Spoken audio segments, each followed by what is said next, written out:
Olá, sejam bem-vindos e bem-vindas à quarta temporada de Trajetórias. Eu sou Daniela E eu sou o Diego Nobre. e nesta oportunidade a gente tem um convidado incrível. Ele é o professor Mamadou Alfa Diallo, que vai ficar aqui na entrevista com nós. Seja bem-vindo, professor. Muito obrigado pelo convite, eu fico à disposição. Pode quizás dar-nos uma entrada do que foi sua formação escolar? Porque às vezes as pessoas acham que toda na vida tem uma linha, todo é consecutivo, lineal, e quizás a gente não conhece os altos e baixos do caminho.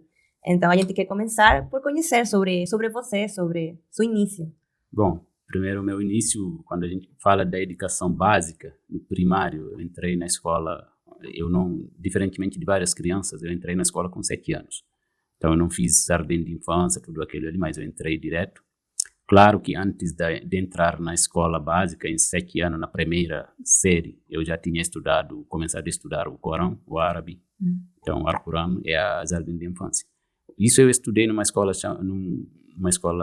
pública, sempre estudei numa escola pública. E isso em 83, para vocês terem uma ideia. Então, de 83 eu comecei a escola, até hoje eu continuo em sala de aula. Eu costumo dizer para meus alunos que eu, desde os meus 7 anos, estou em sala de aula. Eu continuo até hoje. Nossa. Então, é o meu ambiente natural. Então, escola primária, eu estudei numa escola chamada, escola pública, num vilarejo chamado Ucut. E depois eu fiz o colégio. No Senegal você faz 6 anos no primário. Você vai fazer um exame, vai para o colégio, ensino médio. Também você tem 4 anos, faz o que é chamado BFEM, para o liceu. No liceu você tem 3 anos para fazer o BAC.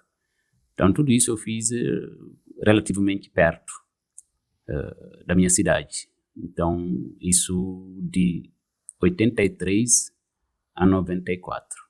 Nossa, e quando você fala de relativamente perto, o que você quer dizer? Relativamente perto, quando eu estava no primário, eu estudava cerca de 2 quilômetros de casa. Ok. Então, eu ia de manhã, voltava meio-dia para almoçar e regressava às 14 para voltar às 17 horas. Então, era uma boa caminhada se eu fizesse isso hoje, eu não precisaria fazer educação física ou atividade física. Então, professor, como ocorreu sua vinda ao Brasil e a escolha da graduação? A minha vinda do Brasil... Então, professor, como ocorreu sua vinda ao Brasil e a escolha da graduação? A minha vinda do Brasil, exatamente esse percurso escolar, eu falei para vocês até 94, mas vocês são jovens, mas os professores sabem que 80, 90, esse período é um período chamado muito perturbador, muito difícil do ponto de vista econômico, social, político, em todas as partes do mundo. Então no continente africano não era diferente. Em 94 a gente tinha já o neoliberalismo em funcionamento, em andamento. Então você tinha o consenso do Washington com a privatização das escolas e tudo. Então em 94 eu decidi não, entre aspas, eu fui obrigado meio que a sair da escola, abandonar a escola, fazer um concurso público. Fiz um concurso público que era chamado de voluntário da educação. Então o concurso me dava abertura para fazer uma formação em psicopedagogia e ao mesmo tempo dar aula para criança de 6 a 7 anos. Então isso de 95 a 2000 eu dei aula. Como eu tinha saído da escola na classe de Premier, que é 1 ano antes de fazer o bacharelado, que é o diploma que te dá acesso à universidade. Então, eu trabalhei em 95, 6, 7. Em 98, eu fiz o exame como candidato livre. É permitido no Senegal. Eu não estava em sala de aula, mas eu estudava por conta, eu fiz o BAC. E como eu tinha a intenção de estudar, de ir fazer faculdade, então eu fiz o BAC naquele período, em 98. E em 2000, eu queria sair do país, então, depois das eleições de 2000 no Senegal, eu decidi procurar. Eu tinha várias opções, eu tinha 3 opções, na verdade. Alemanha, eu não fui porque eu fiquei com medo da língua, e também tinha que aprender a língua, eu não tinha bolsa. Estados Unidos, eu estava esperando também uma possibilidade de bolsa, que demorou bastante, e pelas tantas, eu entrei no Consulado do Brasil, estava ali, PECG, Programa de Convênio de Graduação. Eu entrei ali, peguei as informações, eu vi que era gratuito, eu me candidatei. Uns 2 meses depois, eu recebo uma ligação, na verdade uma ligação em casa, que meu tio recebeu a ligação, ele nem sabia que eu tinha me candidatado a uma vaga ou a viagem, e depois me informaram que eu fui classificado. A gente foi 2 a ser admitido naquela época. Eu e um colega chamado Mohamed Hafiz, infelizmente ele faleceu no ano passado. E depois a gente veio para o Brasil. Na época, eu escolhi administração, por escolha própria, porque a minha infância, paralelamente aos estudos, eu sempre trabalhei, eu tenho pais que eram sempre da área do comércio, essas coisas, lojinha, botiquinho de casa. Eu sempre trabalhei em lojinha, sempre vendi alguma coisa, sempre na minha vida, eu sempre fico vendendo alguma coisa. Então, eu queria, mas eu tinha uma dúvida na minha cabeça na época, por que meus tios, meus parentes, todo mundo, a um dado momento, parece que tem dinheiro, tem muito dinheiro, tem uma loja grande, mas ela tem uma vida muito curta. No momento que você chega a um ponto que as pessoas acham que você tem dinheiro, só decresce. Então eu tinha uma curiosidade de entender por que eles não conseguiam se manter constante. Então eu tinha como intenção de estudar administração, principalmente buscar entender os processos de comércio exterior, comércio internacional. Mas quando eu vi, aí foi isso, nesse projeto que eu vi no Brasil. Eu me candidatei à Universidade Federal Fluminense, eu fui admitido na Universidade Federal Fluminense, onde eu fui fazer administração. Claro, 1 ano de português antes da administração. Isso em 2001, 2002. Esse ano do português foi dentro da faculdade ou foi além? Não, é dentro da faculdade. O PEC-G, diferentemente que a gente faz hoje na Unila, o PEC-G, quando você era admitido, você vinha para o Brasil, fazia 1 ano de português para estrangeiro, você só estudava português. Eu tinha aula toda semana. Variava as aulas, às vezes aula em sala de aula, estudando ortografia, gramática, conversação, às vezes na própria rua, no museu, no mercado. Então, na vida, a gente aprende português. Então, depois você faz o Self-Braille, que era a condição para você para aceder ao seu curso. Então, eu fiz em 2002, eu comecei a estudar em 2003 na Universidade Federal Fluminense, onde eu fiquei até 2004, eu fiz 3 semestres, e depois eu me mudei para Porto Alegre. Ok. Profe, pode contar para nós como foi sua experiência profissional? Tipo, qual ha sido sua trajetória profissional, tanto em seu país, Senegal, como aqui no Brasil? Pode contar essa ruta? A minha trajetória profissional, eu sempre, tirando esse paralelo que eu trabalhava, sempre nas minhas férias, eu sempre trabalhei, sempre gerenciei lojinhas, botiquinho. Mas, paralelamente a isso, meu trabalho que eu diria profissional é o ensino. Então, de 95, quando eu comecei no ensino na escola pública de Kajinol, que é uma escola lá do interior do Senegal, no sul do Senegal, na região de Casamance, ali eu dei aula para as crianças de 7 a 10 anos durante os meus últimos 5 anos no Senegal, de 95 a 2001. Eu sempre gostei. Paralelamente, acho que eu gostei de dar aula quando eu fiz uma formação para a Cruz Vermelha, eu era voluntário da Cruz Vermelha, então ali a gente dava aula também, dava formação para os mais jovens, para as crianças. Então isso é a primeira parte da minha profissão como professor no ensino público no Senegal. Só que qual era a particularidade desse ensino? Eu era concursado? Eu era. Mas eu era voluntário ao mesmo tempo. É difícil entender isso, você é concursado, mas você é voluntário. Porque na época, com o que eu chamei para vocês, quando vocês estudarem o neoliberalismo, na década de 80 e 90, o que é chamado menos Estado.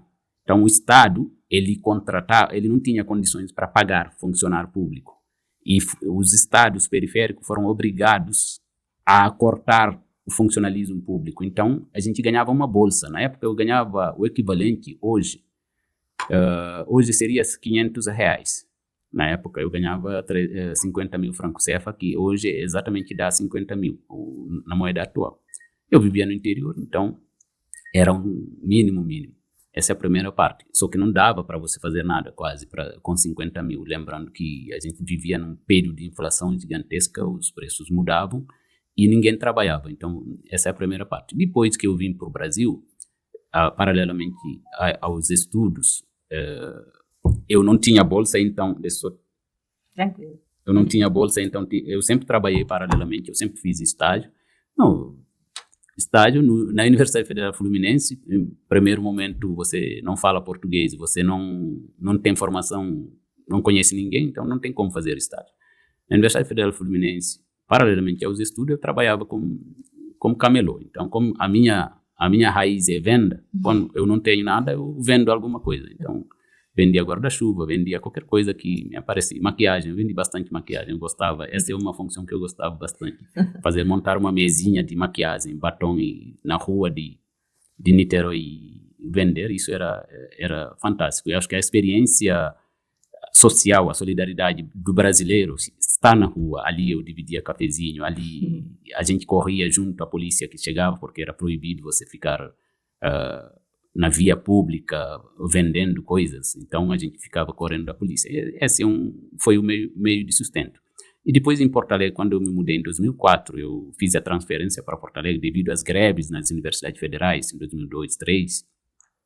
Lá em Porto Alegre eu sempre trabalhei como estagiário. Trabalhei em loja também de vendas, como representante comercial. Eu trabalhei em lojas de material de construção, que é a Bortolini. Eu trabalhei também em setores financeiros, que foi também, era um pouco a área da administração. Eu fazia operações financeiras para uma grande empresa. Então, esse foi paralelo à minha formação, até 2014. Então, eu me formei em 2008, em 2009 eu comecei o mestrado, em 2011 terminei o mestrado e logo eu entrei no doutorado, em 2011 também. Eu defendi a dissertação dia 11 de fevereiro e 11 de março eu comecei a aula no doutorado, porque a gente Então, fiz o doutorado durante 4 anos, de 2011 a 2014. Eu já tinha quase 80%, 90% da tese escrita. Aí eu comecei a fazer concurso em 2014. Foi quando eu fiz vários concursos. Eu passei aqui na Unila no curso de Relações Internacionais. Então, desde junho de 2014, eu moro em Foz do Iguaçu. Eu assumi aqui dia 11 de junho de 2014. Então, desde então, eu trabalho aqui. Eu estou em sala de aula. Eu ensino, pesquisa e extensão.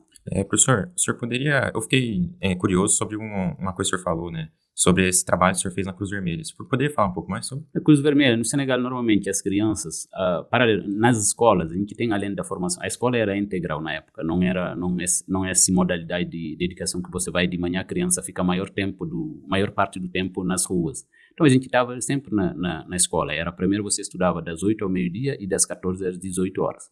E depois das 18 horas, a gente participava em outras atividades. Você fazia atividade física, jogava bola, fazia várias outras coisas. E a gente tinha também movimentos sociais, como Amigos da Natureza, como os escuteiros, a Cruz Vermelha. Então, isso era feito também nas escolas. Então, eu desde 90 eu participo da Cruz Vermelha como aluno voluntário. E em 93 eu tive uma formação da Cruz Vermelha Internacional com primeiro socorro. Então eu comecei com isso, eu trabalhava voluntariamente, trabalhei muito em posto de saúde, a gente fazia primeiro socorro, os eventos esportivos a gente fazia a cobertura, a ida do Papa João Paulo II em 92 no Senegal, eu estava no estádio também fazendo o papel da Cruz Vermelha, que foi fantástico, uma experiência inédita, eu acho. Enfim, aí durante a Cruz Vermelha eu gostava bastante, porque quando a gente é jovem, a gente acredita em muitas coisas, principalmente aquelas ideais de neutralidade, imparcialidade, igualdade. Essas coisas parecem ter um sentido muito grande quando a gente é muito jovem, quando a gente ganha experiência de vida, para não dizer velho, a gente vê que tem muitas coisas que é só discurso. Mas a Cruz Vermelha eu acho que foi uma experiência fantástica para mim, porque eu participei bastante. Eu trabalhei no sul do Senegal, teve o conflito casamancês, que é um período que a Cruz Vermelha atuava bastante. Com o sucateamento do serviço público, a Cruz Vermelha passa a ser os agentes da saúde. A gente não era enfermeiro, mas a gente fazia primeiro socorro. Eu atuei muito, tipo, em pronto-socorro, enfim, fazer coisas que são básicas na área de saúde. que são feitos por ajudante de enfermeiro. Na falta de enfermeiro, às vezes, você fazia coisas. Meus colegas, alguns continuam na área até hoje, a partir disso. Então, Cruz Vermelha foi uma experiência também bastante interessante, mas que fazia parte de uma formação paralela que normalmente todo jovem faz em algum momento. Aqui no Brasil também eu vejo algumas crianças participam nos escuteiros, essas coisas. Isso é bastante formativo. Eu acho isso é interessante. É melhor que ficar no celular, fazer joguinho no celular, aprender a identificar rotas, trilhas na floresta, a partir dos ensinamentos dos escuteiros, enfim, eu acho isso fantástico. Esse é o foco. Fiquei de 90 a 2001, quando eu saí do Senegal, eu trabalhava bem na Cruz Vermelha. Mesmo na minha escola, eu tinha uma que a gente chamava de cantina da Cruz Vermelha. Então, formava os alunos como se comportar, como ajudar alguém que está em perigo, enfim, salvamentos de várias formas. E foi interessante. Então, professor, você poderia falar como ocorreu as escolhas que o senhor tomou até hoje e a sua trajetória para pós-graduação? As escolhas, a gente faz normalmente uma escolha. O resto é consequência da nossa escolha. No momento que eu decidi concursar no Senegal, poderia continuar trabalhando com a possibilidade de ser incorporada no serviço público, e hoje eu estaria já perto de me aposentar, porque eu teria já trabalho de 95 até hoje, já quase 30 anos de trabalho. Mas no momento que eu decidi pedir demissão daquele serviço e migrar, optar pela migração, essa é a opção que a gente fez, o resto é consequência. Eu escolhi migrar, escolhi fazer faculdade. Eu nunca pensei ser imigrante ilegal. Isso nunca foi... Eu sempre falava que se for ficar ilegal, eu volto no Senegal. Então, a partir disso, quando eu fiz a administração, claro que a administração eu tinha muita expectativa. No final do curso, eu não me identifiquei. Eu tenho várias coisas que eu gosto da administração. Eu gosto da parte da teoria, eu gosto de algumas coisas, mas me parece muito falho, muito... problemático quando a gente acha que nossa capacidade, nosso sucesso depende somente da nossa capacidade de empreender. Essa ideia de empreendedorismo que hoje até é ensinada na escola pública, eu acho uma falácia, porque da mesma maneira que a gente é incentivado a empreender, a iniciar, se tiver sucesso, tem sucesso. Se não tiver sucesso, o tombo é tão grande quanto a possibilidade. A gente vê muita gente deprimida porque achando que é eles que são o problema. Só que nós somos uns seres sociais, então ninguém vive sozinho, ninguém consegue ter sucesso sozinho. Então, o meu sucesso, o meu estar aqui, isso não dependeu somente de mim. Tem vários fatores, não é porque o cara é inteligente que ele vai conseguir. Então, quando eu terminei a administração, eu não queria continuar na administração. Até certamente tinha a possibilidade de continuar, mas também fatores financeiros delimitam isso. Por exemplo, se eu tivesse que fazer mestrado em administração, eu tinha que fazer uma prova chamada ANPAD, que é muito cara. Você não consegue fazer. Ela é muito cara, ela é feita, na época, era em várias cidades do Brasil. Você faz a primeira fase em Brasília, a segunda fase no Rio de Janeiro, a terceira não sei onde. Então, para quem não tem renda, era impossível ir fazer aquela prova. Mas eu sempre gostei da área da política também. Então, quando eu terminei a graduação, eu falei que eu ia fazer mestrado, mas eu queria fazer na área de ciência política ou relações internacionais. Na época, a única opção que eu tinha era na Universidade Federal do Rio Grande do Sul. Quando saiu os editais, eu peguei as duas emendas, eu comparei. Falei, onde que eu vou fazer o mestrado? Eu observei que praticamente tudo que tinha no mestrado de Relações Internacionais está dentro de ciência política. Tem coisas a mais na ciência política. Então, eu decidi fazer na ciência política.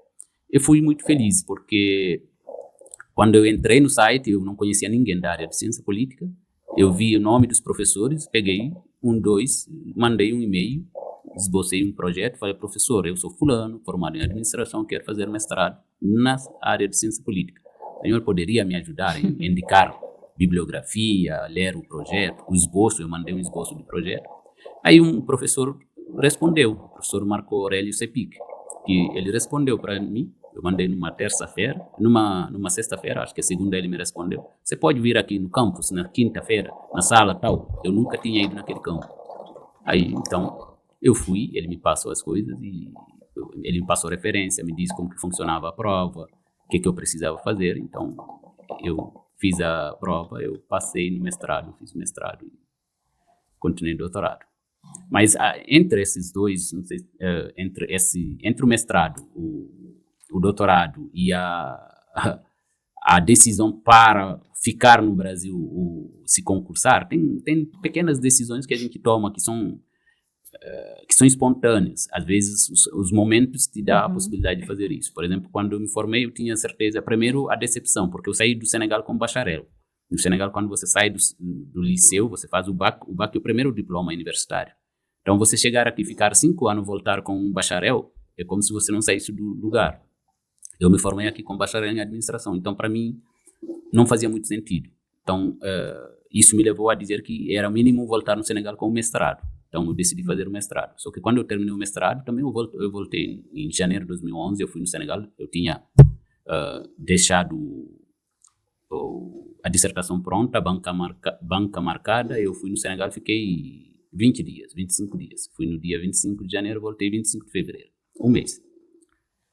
Nessa ida, eu meio que era um teste para ver se eu poderia, depois do mestrado, depois voltar, defender e voltar para o Senegal. Eu fiquei um pouco, entrei em vários ministérios, tentei olhar como que era, mas eu me sentia estrangeiro na minha própria casa. Então, às vezes, o Albert Camus, ele diz que uma vez estrangeiro, a gente sempre é estrangeiro. Então, aqui eu me sinto estrangeiro de vez em quando, eu vou no Senegal, eu vou me sentir estrangeiro. Então, o resto da vida a gente vai continuar sendo estrangeiro. Eu e você. Não é só eu.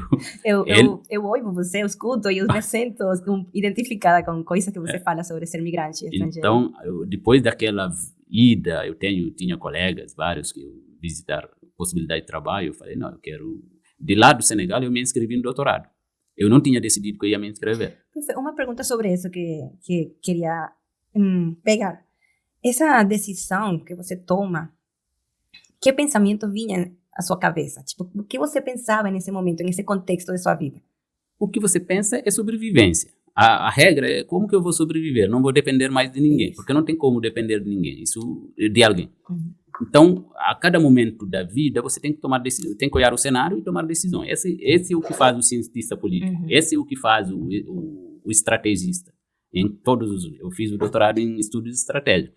Então, quando você faz as coisas, mesmo vocês estão fazendo trabalho de conclusão de curso, esse trabalho que vocês estão fazendo, de vez em quando o professor vai chamar você para vocês sentarem, avaliar o que deu certo, o que não deu certo, como que a gente vai mudar. Então, e isso, às vezes, a gente não tem tempo para tomar essas decisões. Tem que ser rápido.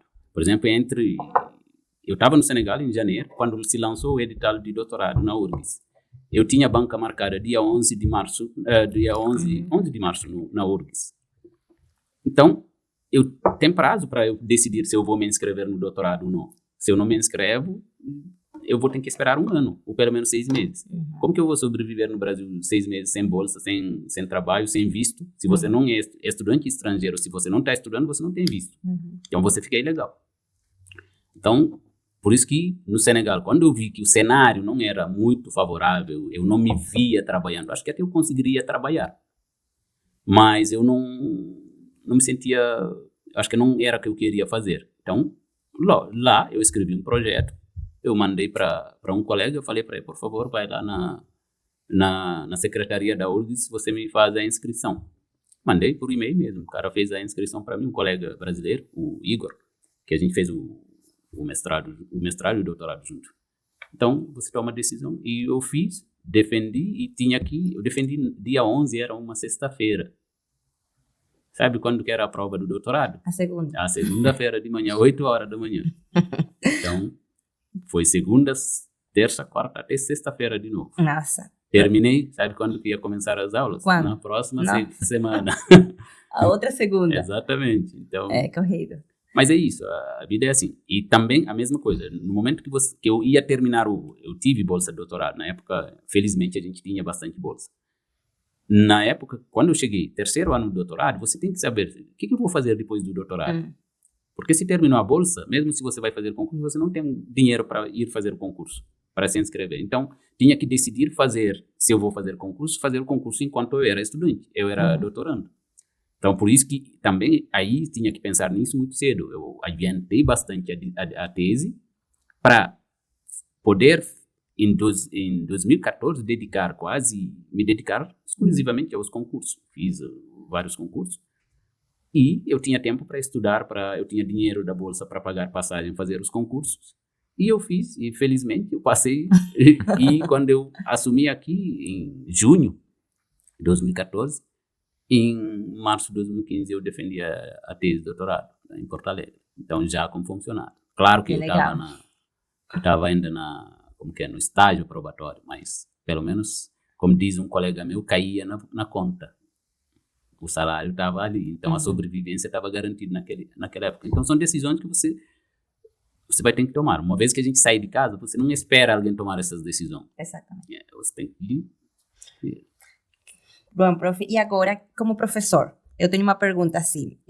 Como as pesquisas que você está desenvolvendo pesquisa atualmente e os projetos de extensão que você está desenvolvendo aqui na UNILA, como isso moldeia seu dia profissional? Na verdade, as pesquisas são nossas preocupações pessoais.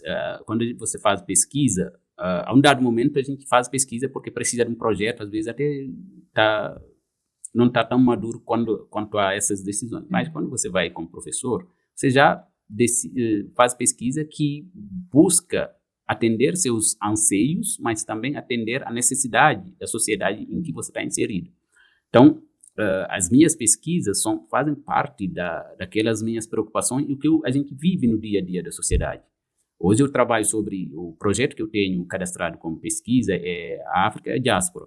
Por que a diáspora é a diáspora? Porque a África é a diáspora. Porque tem a vivência do dia a dia aqui no Brasil, aqui na UNILA e em qualquer parte do mundo. Hoje a questão da raça, do racismo, ela está permanente. Só que isso não é somente dizer que eu vou pesquisar raça e racismo. Tem outras questões que fazem com que essa estrutura ela se mantenha. Então, por exemplo, quando a gente não entende a própria narrativa, a construção do discurso, a gente não consegue eliminar certos preconceitos. Por exemplo, se eu falar para vocês pensarem, me dar uma característica, se eu falar de escravo, vocês pensam em quê? Eu penso em cadeias.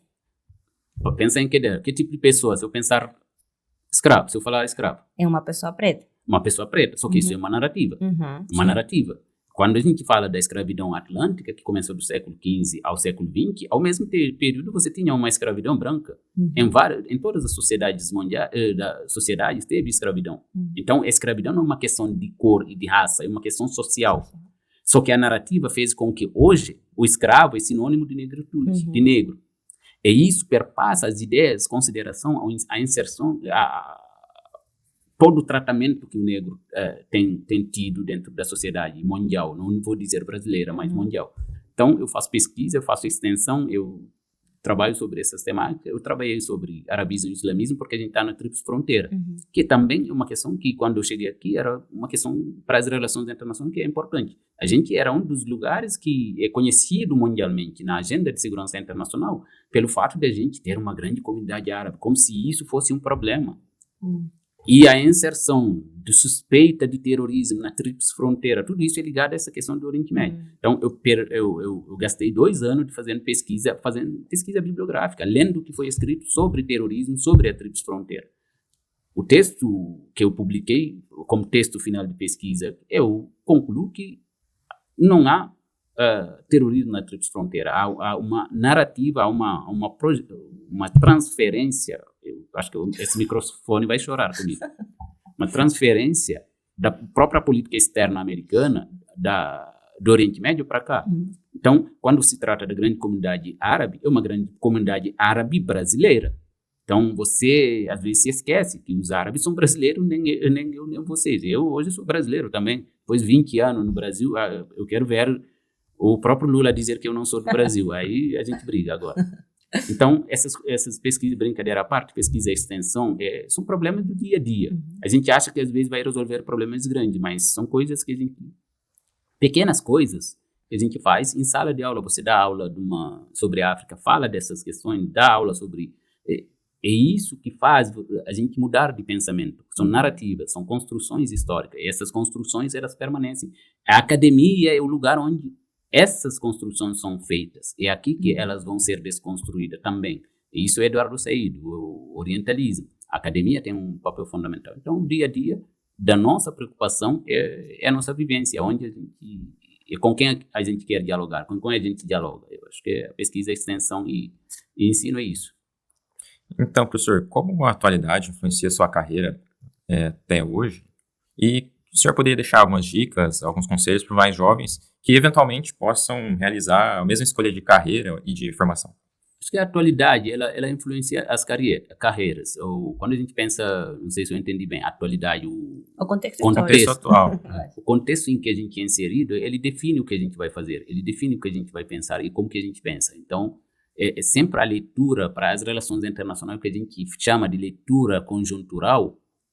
Isso é bastante interessante, você saber o que está acontecendo e por que está acontecendo no mundo, não só onde a gente está morando. Porque isso define a própria agenda de pesquisa de vocês. Então, se hoje hoje de manhã eu estava lendo uma dissertação de mestrado sobre imigração haitiana, sobre pró-Haiti na UNILA. Então, isso é influenciado pelo contexto. A imigração hoje, você pensar a imigração, o governo Trump atual, com todas as medidas que vêm sendo tomadas, a imigração tem uma importância muito grande. Então, isso sempre tem o contexto, o momento, ele é importante para a gente tomar decisões. A gente tem que fazer uma leitura sucinta, claro, nunca assertiva. Se a gente pudesse acertar, a gente não estaria aqui, seríamos uns super-homens. Mas, para, a partir disso, definir o que a gente vai fazer. Porque você projeta o que vai ser amanhã, o que será importante amanhã. Então, para os jovens, principalmente como eu trabalho na área de relações internacionais e ciência política, para quem está nessa área, é estar atento aos acontecimentos globais. E isso, hoje, me preocupa bastante, porque tem uma coisa que é básica, que é mínima, que parece estar se distanciando cada vez do dia a dia do jovem, que é a leitura.